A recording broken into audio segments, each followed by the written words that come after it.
Welcome to the Do Sports Podcast, live every Thursday on Hosanna Radio from 6 p.m. to 2, 6 p.m. to 8. But today, we pull in an off scheduled show from home. Um, but let's get right into it. Today I just wanted to talk about um Coach Prime and the Colorado Buffaloes. Um, I as you guys know, if you listen to me and watch me and whatnot, you guys know I'm a NFL guy through and through. I spend most of my time talking about the NFL and whatnot. And but Coach Prime, man, what he's done in Buffalo is is is amazing. He beat TCU. They were ranked 17th um last week.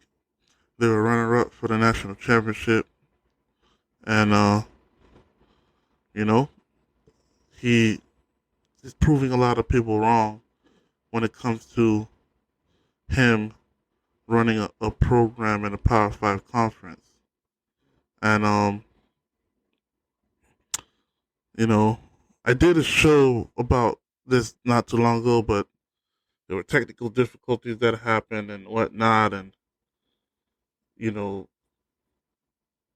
I just felt like I would be remiss if I didn't come back and do another show on Coach Prime. I'm here watching um Colorado versus Nebraska at the moment. It's a rock fight. Nebraska has a really great defense. Their quarterback is just turning the ball over like crazy on Nebraska side, and I'm not gonna lie to you. If they didn't have a quarterback that was turning it over, this could be a more of a challenging game for Colorado. But listen, man, at the end of the day, that you play the games, it doesn't matter how you win, how you lose. One thing about it, a win is a win. One thing about it, a loss is a loss. So, um, you know, right now, um, it's 13-7.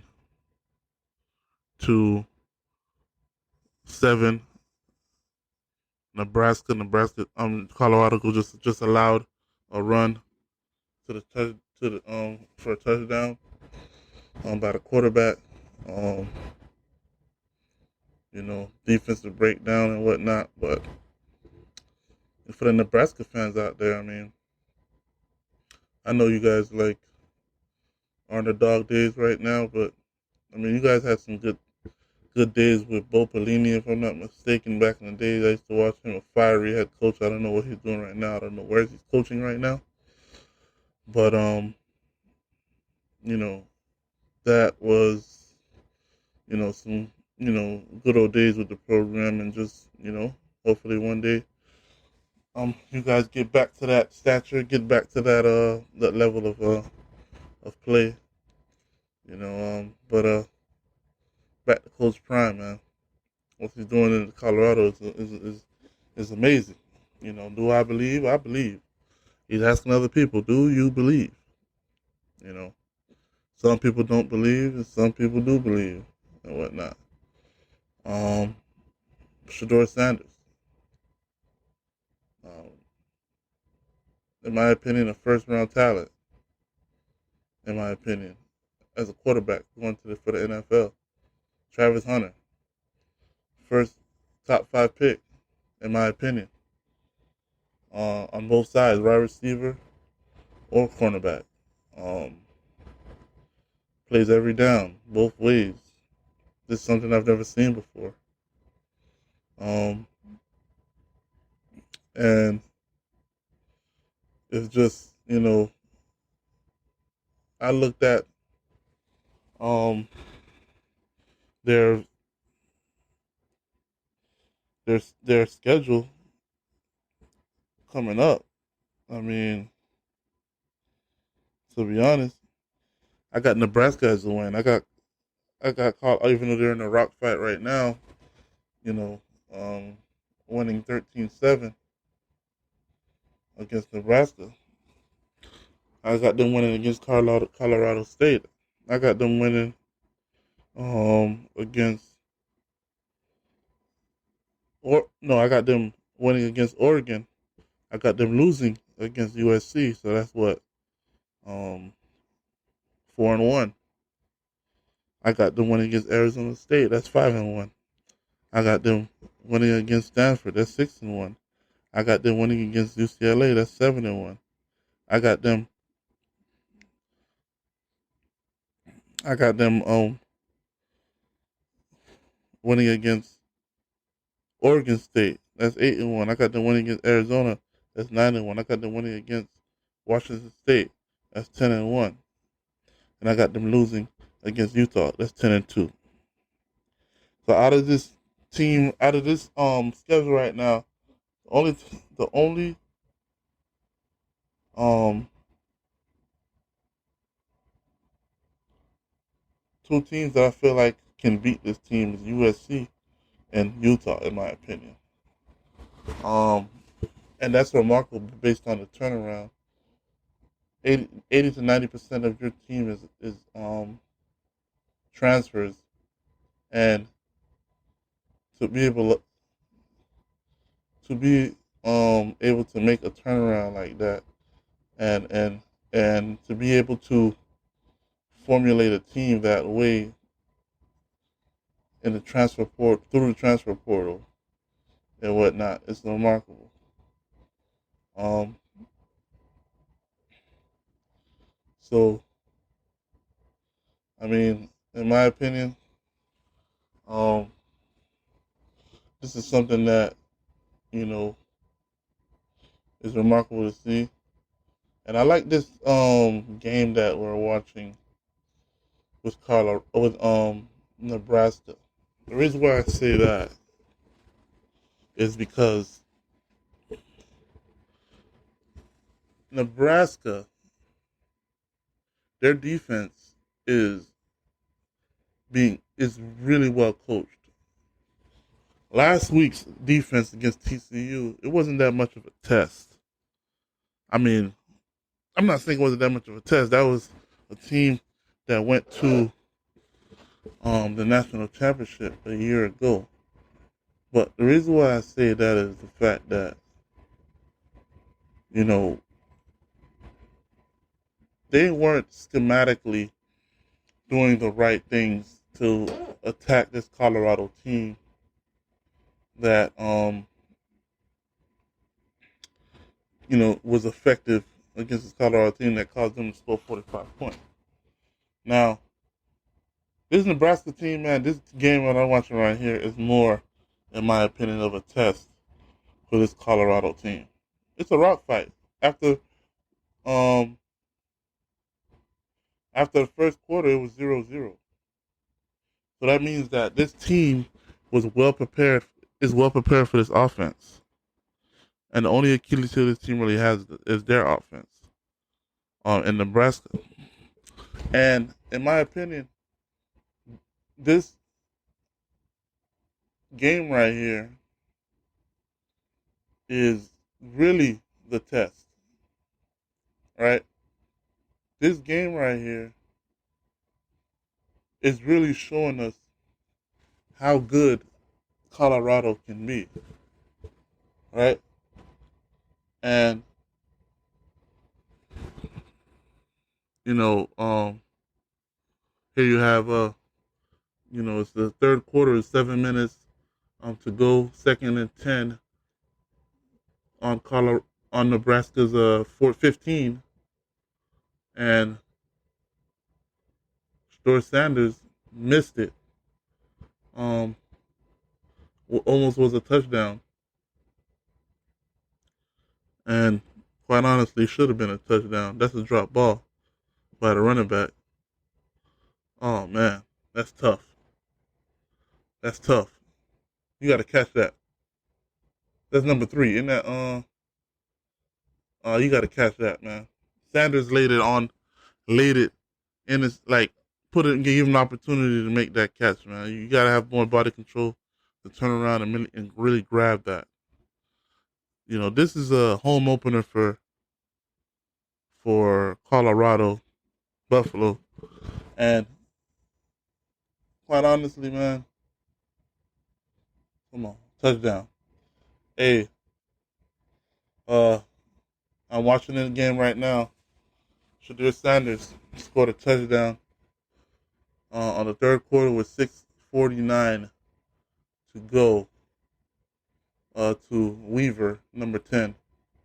Colorado is now up um, 19 to 7, which is going to be 20 to 7 soon after the unsung field goal. One thing about Shadir Sanders, man, he man, like you can tell this guy was trained and coached up by Tom Brady, man. The way he maneuvers in the pocket, he has remarkable, remarkable, remarkable pocket awareness. Like, and he also takes what the defense gives them, and especially this game, the defense really has been giving them a whole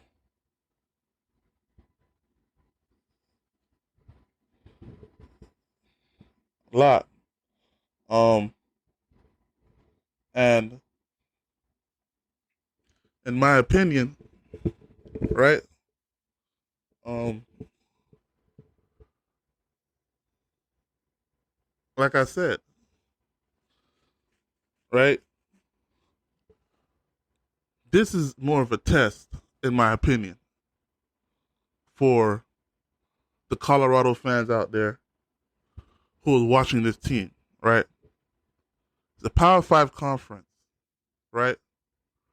And you got a bunch of these players that's coming over from HBCU. You have a bunch of players that are transferring over from, you know, these other conferences and whatnot. And to see what Shadir Sanders is doing in a Power 5 conference, a Pac-12 team. Come on, let's be honest. When you look at the Pac-12 conference and you see all those teams that are on the Pac-12, when you look at Colorado, you're not going to how can I say you're not going to automatically look at Colorado and say, okay, they're going to be one of the top teams in the Pac-12. No, the reason why I say that is because, let's be honest, man, they were 1-11 last year. 1-11. And in my opinion, you go from 1-11, any program that literally goes from 1-11, this program was literally in the dumps. In the dumps, 1-11. And to see, and big ups to the athletic director. I don't know his name at the current moment, but the athletic director, big ups to him on having the wherewithal to say, you know what? Let me give Deion Sanders an opportunity, right? We see what he's done in Jackson State. He took Jackson State from nothing to something. The athletic director is looking at this program from Colorado and saying, listen, at this point, this is like we're in the dumps. The only thing we can do is go up from here. And at this point, he looking at it like, man, I ain't gonna lie, man. I'm at that point. I'm about to lose my job. And to see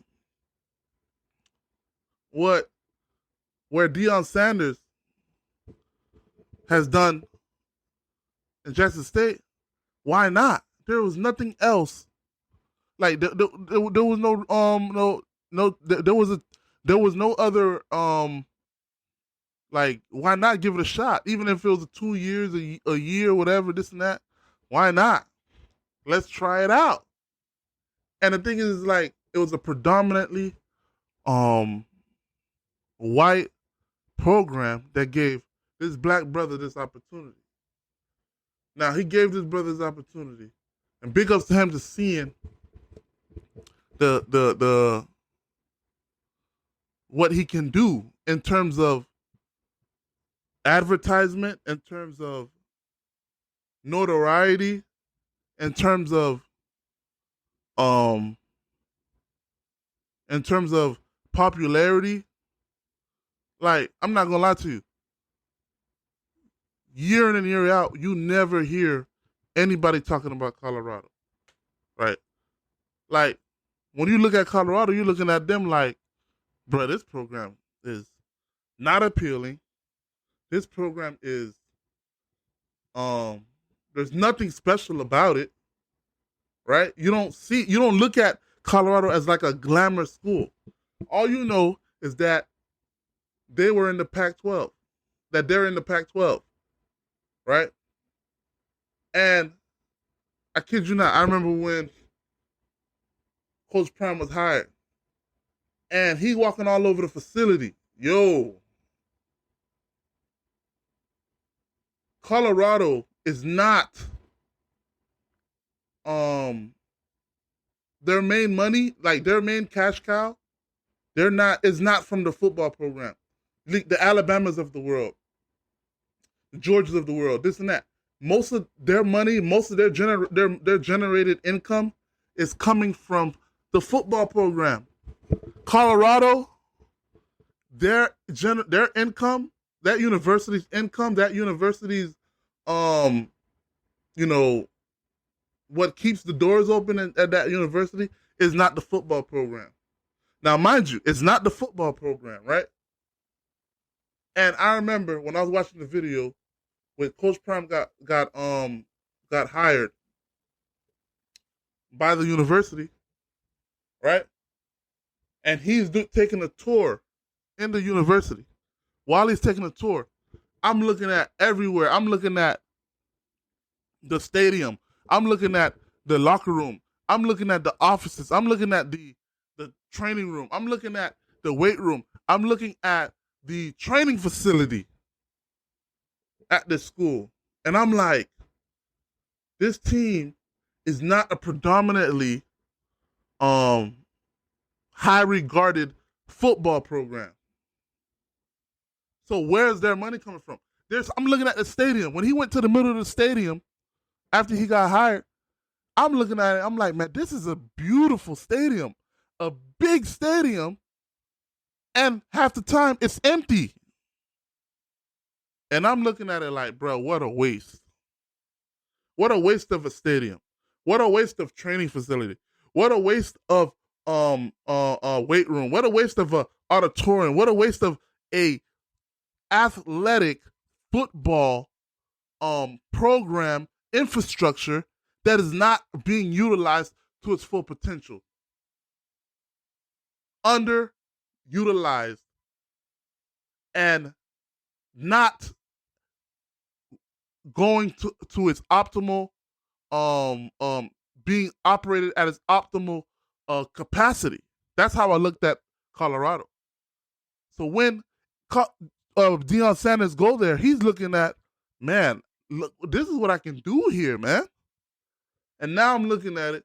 It's the second week of college football, and Colorado Stadium is packed to the capacity.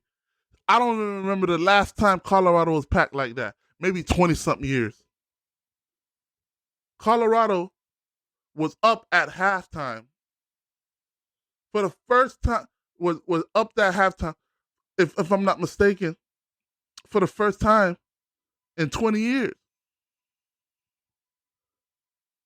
Like, and it's crazy because I'm over here, I kid you not, I'm doing the podcast or whatnot, and I'm trying to do some laundry while I'm watching the game. But it's to the point where, bro, I can't even put the phone down, watching the game on YouTube TV. I can't even put the phone down because why? I'm watching Coach Prime on different commercials with Nick Saban. I'm watching Coach Prime with different advertisements. I just watched a commercial with his whole family on a KFC a commercial talking about some fill-up box. Now I'm probably gonna go buy that right after this podcast.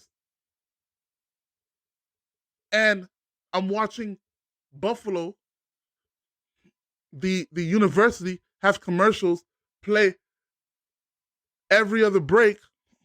Do you know how much money Deion Sanders is already generating within 2 weeks for Colorado? And Colorado is not even a university that even needed the money. Clearly, they didn't need the money because somehow they still built a big-time stadium, still had a 5-star training facility, still had a 5-star football infrastructure, right? So my mindset is like this. They already was doing all right from an infrastructure standpoint without the football money. Imagine now with the football, with the ad dollar that's coming in, with the football revenue that's coming in. Like, I was saying this, I'm like, everybody's gonna come to Deion Sanders' door, knocking on his door this coming season. After this season, they're gonna want him to coach their team. You're gonna even have NFL teams coming to Deion Sanders asking if he wants to coach NFL, man. This is going to be very interesting for Deion Sanders. The reason why I say this, one thing he did say when he was at Jackson State, he said as a coach, it's either you elevate, either you elevating or you're getting terminated, right? It's either you elevating or you're getting terminated. His mindset is like this: it's time for me to elevate. I've done my time there. I've done everything I could possibly do at Jackson State. Now, I'm pretty sure that's his mindset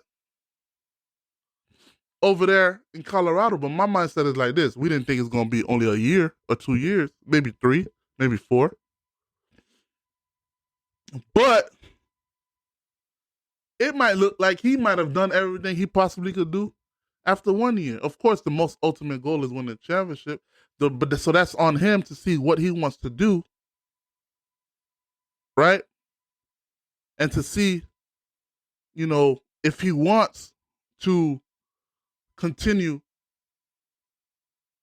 within the Colorado program in terms of saying what he want to do. Look at Shedeur Sanders. Shedeur Sanders is going to be a first-round pick. What does he want to do? He's a junior. He can put his name into the draft right now if he wants to after the season. But my thing is like this. Me knowing them, with all these quarterbacks coming in, he might stay 1 more year with Deion.